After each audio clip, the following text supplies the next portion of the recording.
For the first time in history, more than half the world's population live in towns and cities. But that means sharing our air with thousands of pollution-causing cars and buses.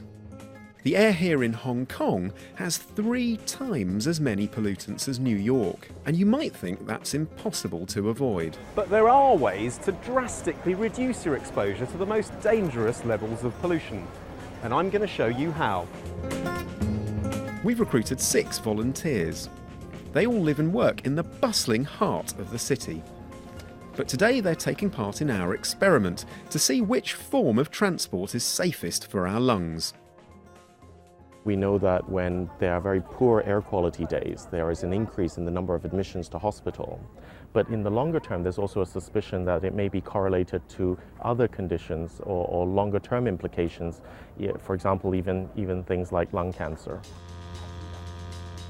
Chris and his team start kitting out our volunteers with the latest in pollution monitoring technology.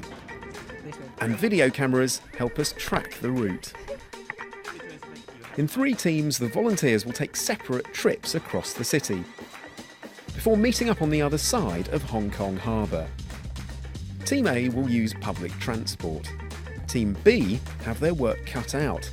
They're going to make the 9-kilometre journey on foot. Meanwhile, Team C will sit back and relax in a taxi. Finally, they're ready to go.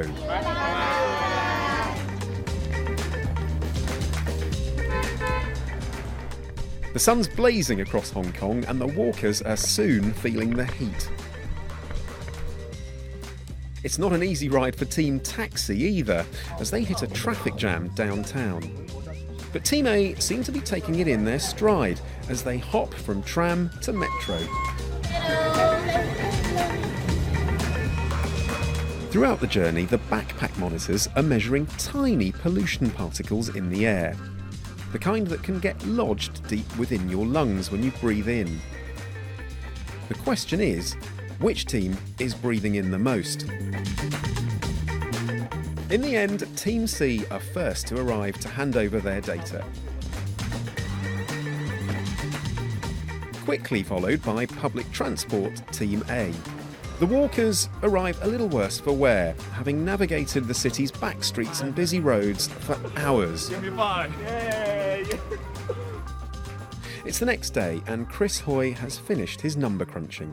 It's actually very interesting. So the team taking the taxi was actually exposed to the highest levels of air pollution over the course of their journey. Next up were the volunteers who were on public transport, and then finally, actually the pair of volunteers who were walking, who were on foot, actually were exposed to the lowest levels of background air pollution. Do you find that surprising? I think it is, because intuitively we would assume those on foot are perhaps most exposed. They're not sort of protected in a vehicle. But in fact, actually, if you're in the vehicle, you're sitting in a stream of traffic, and therefore you're often exposed to the highest levels of pollution. The thing about walking is often when you're walking through quieter streets, the level of exposure will be much lower. So what has our experiment shown us about reducing damage to our lungs? Firstly, take a look at the weather. Hot, still days mean that pollution hangs around for longer.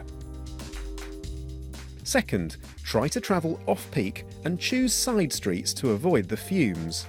Finally, if you have the choice, walk or get on your bike.